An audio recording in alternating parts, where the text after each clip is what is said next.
সেনাবাহিনী এবং পুলিশ তারা যৌথভাবে এইভাবে হামলা করতে পারে? বিপিনুর কি বড় কোনো ক্রিমিনাল? তার বিরুদ্ধে কোনো এই ধরনের কোনো কেস ফাইল করা আছে? তাহলে কেন তার বিরুদ্ধে তাকে এইভাবে হামলা করেছে? আপনি দেখেন, বিপিনুল হককে সবাই চিনে, সারা দেশের মানুষরা চিনে, তারপরে সেনাবাহিনী চিনে, পুলিশরা চিনে, তারপরে কিছু ভাড়াটে গুন্ডা পান্ডা ছিল সেখানে জাতীয় পার্টির, তারাও চিনে। তারা সবাই, শুধু যৌথ বাহিনী বলতে এখানে কয়েকটা বাহিনী আছে, সিভিল বাহিনী আছে যারা অ্যাডমিনিস্ট্রেশনে নাই। বুঝে দেখেছেন লাল টি শার্ট পরা যে ব্যক্তিটা কিভাবে কুকুরের মতো আমাদের নেতৃবৃন্দের উপর আঘাত করেছে। সুতরাং আপনাকে বুঝতে হবে এই ফ্যাসিবাদী শক্তিরা আবার সক্রিয় ভূমিকা পালন করছে এবং সক্রিয় হচ্ছেন। কাদের মাধ্যমে হবে? কাদের পিঠে চড়ে তারা বাংলাদেশে আবার তাদের যে সন্ত্রাসের অভয়ারণ্য কায়েম করবে, সেইটার জাতীয় পার্টি ব্যতীত অন্য কোনো দল বাংলাদেশে নাই। সবাই জুলাই আগস্ট অভ্যুত্থানের পক্ষে শক্তি, বিপক্ষে শক্তি হিসেবে 14 দলের আরও কতিপয় দল আছে। কিন্তু যারা এখন দৌড়াদৌড়ি ছুটাছুটি করছে, যারা আজকে যাদেরকে খোলসটা দেখাচ্ছে, সেটা একমাত্র জাতীয় পার্টি। সুতরাং গতকালকের এইখানে পাহারাদারও দিয়েছে, তারা আওয়ামী লীগের ব্যানগার্ড ছিল। গতকালকে রাতে যারা সিভিলে হামলা করেছে, নির্যাতন করেছে, নিপীড়ন করেছে, তারা আওয়ামী লীগের দোসর, তারা আওয়ামী লীগের কর্মী ছিল। ফাইনাল কথা। আরেকটা ব্যাপার, গতকালকে যে হামলাটা হয়েছে আপনারা স্বাভাবিক কিভাবে পাবেন ভাই? ডেভিল হান্ট করার জন্য জাহাঙ্গীর সাহেব, আমাদের স্বরাষ্ট্রমন্ত্রী, তিনি বিভিন্ন জায়গায় এই ডেভিল ধরার জন্য চেষ্টা করছে, খুঁজছে।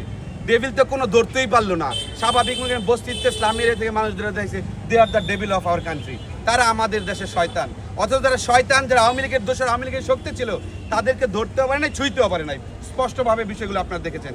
সুতরাং আমরা স্পষ্টভাবে কতিপয় বিষয়, গতকালকের যেই হামলা, এই নীল নকশা, এটা একটা ওয়ান কাইন্ড অফ ডিজাইন। এই ডিজাইনের মাধ্যমে বিপিনুল নূরকে হত্যা করার একটি প্রচেষ্টা চালিয়েছিলেন এবং হত্যার মাধ্যমে আওয়ামী লীগ প্রমাণ করতে চেয়েছিল, জাতীয় পার্টি প্রমাণ করতে চেয়েছিল আমাদের বিরুদ্ধে লাগতে এসে আমরা দেখাই দিব। কিন্তু অত্যন্ত দুঃখের সাথে বলতে হয়, গণ অধিকার পরিষদের এই ত্যাগী নেতাদের ইতিহাস তারা জানে না। আজকে বিপিনুল কি ফার্স্টবার মাই খাইছে, 29তম মার, 29তম, এবং 29 বারের মাথায় থেকে তার উপর হত্যাযজ্ঞ চালানোর একটা প্রক্রিয়া চালিয়েছে। এবং আজকে আরেকটা বিষয় আপনারা দেখেছেন গতকালকে, সেই জায়গায় আপনারা তো সাংবাদিক, আপনাদের প্রতি আমার সবিনয় অনুরোধ থাকবে ভাই, আপনারা জানেন united we stand, divided we fall. ঐক্য, সাংবাদিকদের ঐক্যটা অত্যন্ত গুরুত্বপূর্ণ। গতকালকে জিএম কাদের, শামীম হায়দার পাটোয়ারি, জাতীয় পার্টির নাব্য সেক্রেটারি যাকে বানাইছে, তারা যেইভাবে গণমাধ্যমের উপর হামলা করেছে, গণমাধ্যমের মারুফ সহ কয়েকজন সাংবাদিক কর্মীকে আমি দেখেছি তারা কিভাবে হামলা শিকার হয়েছে। আপনাদের প্রতিবাদ করা উচিত। এই জাতীয় পার্টি শুধু আমাদের না, গণতন্ত্রকামী শক্তির নেই। এই জাতীয় পার্টির যারা দোষর রয়েছে, জাতীয় পার্টি যারা রয়েছে, তারা সাংবাদিক, এই মুক্ত বস্তুনিষ্ঠ সংবাদ যারা প্রকাশ করে, তাদের জন্য বড় ধরনের শত্রু ভূমিকা অবতীর্ণ হয়েছে। সুতরাং আমরা বলতে চাই, গতকালের হামলা এটা উদ্দেশ্য প্রণোদিত এবং বর্তমান জুলাই আগস্ট অভ্যুত্থানকে ব্যাহত করে ফ্যাসিবাদের আবার পুনর্বাসনের কি প্রক্রিয়ার অংশ বিশেষ এটা ছিল। সেই জায়গায় আমি সকলকে বলতে চাই, আপনাদের সজাগ ভূমিকা পালন করতে হবে। সিভিল নাগরিক যারা রয়েছে তাদেরকে সজাগ ভূমিকা পালন করতে হবে। আর এইখানে একটা কূটকৌশল চলছে, বিষয়টা আপনি একটু মাথায় রাখবেন। আমি এই গণমাধ্যমকে স্পষ্ট করে বলতে চাই, এখন আমরা বিপিনুরকে দেখতে গেলাম, আমি তো ধর একজন সিনিয়র লিডার, উচ্চতর পরিষদ সদস্য, আমি দেখতে গেলাম, সেনাবাহিনী কর্মকর্তা আমাকে বলল উনি স্টেবল আছে, ভালো আছে, ওনাকে কালকে আমরা কেবিনে ট্রান্সফার করবো। তার দুইটা কারণ হতে পারে। একটা কারণ কি, দেশের জনগণের এমন কোনো জায়গা নাই, এইটা নিয়ে সবাই উদ্গ্রীব যে এই ঘটনা ঘটেছে, সেনাবাহিনী পুলিশ যৌথভাবে, আবার সিভিল কিছু গুন্ডা পান্ডা ভাড়া করে নিয়ে তাদের সাথে করে এদের উপর হামলা চালাইছে।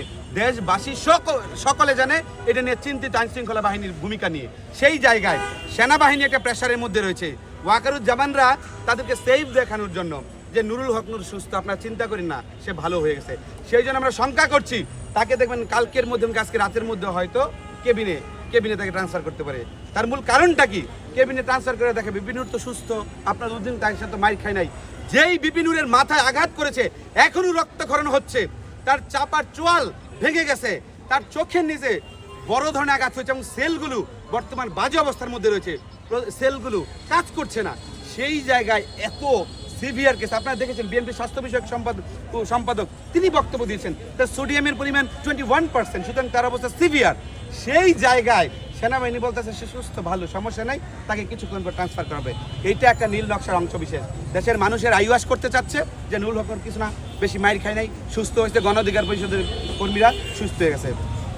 গোপালগঞ্জ গিয়া দেখি সেনাবাহিনী পলায় আইছে। আমাদের গতকালকে একজন নেত্রী মাহবুবা দেখছেন, সেনাবাহিনী সেফ করে, এখন সেফ করছে যে সাধারণ মানুষ যা নেতাকর্মী তাদের উপর যাতে ভিন্ন আঘাত করতে না পারে। আর সেই জায়গায় আপনারা দেখেছেন কিভাবে ন্যাক্কারজনক কায়দায় আমাদের কার্যালয় এইভাবে দেখছেন ভাই। এই গণঅভ্যুত্থান পরবর্তী মুহূর্তে যেই দলটি দেশের মানুষের আশা আকাঙ্ক্ষা, দেশের মানুষের যে স্বাধীনতা, সেই স্বাধীনতার গুরুত্ব রক্ষা, গণতন্ত্রের রক্ষা, গণতন্ত্র পুনরুদ্ধার, ফ্যাসিবাদের পতন ঘটিয়েছে, সেই দলের কার্যালয়ে গিয়ে বাথরুমের দরজা পর্যন্ত খুঁচে খুঁচে ভেঙে আমাদের নেতাকর্মীদের উপর হামলা করেছে। এই ধরনের ন্যাক্কার দৃষ্টান্ত আমরা চাই নাই। সেনাবাহিনীকে চরম হুঁশিয়ারি দিয়ে বলতে চাই, 2007 সালে ঢাকা বিশ্ববিদ্যালয়ে সেনাবাহিনীদের পিঠে তারা এই জায়গায় ক্যাম্প করছে, আপনারা জানেন 2007 সালে। সেই সময় তাদের পিঠে চপেটাঘাত করেছিল ঢাকা বিশ্ববিদ্যালয়ের শিক্ষার্থীরা।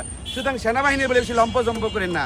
বাংলাদেশের মানুষ, সেনা সমর্থিত সরকার, সামরিক শাসন জারি করে যারা ক্ষমতায় ছিলেন তাদের পিঠে চপেটাঘাত করে গণতন্ত্রকে পুনরুদ্ধার করছিল। সুতরাং আপনাদের এত নাচার, এত খুশি হওয়ার কিছু নাই।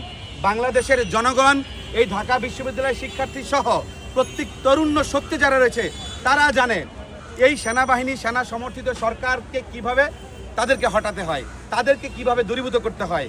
আজকে সেনাবাহিনী যে বক্তব্য দিয়েছে, ভিতর থেকে যেই ধরনের কথা বলেছে, যিনি দায়িত্বে রয়েছেন, আইসিইউর সামনে রয়েছেন, তার সাথে আলোচনা করলাম। বিপিনুল হককে দেখলাম উনি কথা বলতে পারেননি, শুধু এরকম একজন রোগীকে যদি কোনোভাবে আমরা বলতে চাই যদি বাইরে নেওয়া হয়, জেনারেল কেবিনে নেওয়া হয়, তার জীবন শঙ্কামুক্ত নয়। একটা বিষয় তো শুনলো, গতকাল যে ব্যক্তি লাল টি শার্ট পরিহিত যে ব্যক্তি ছিল তাকে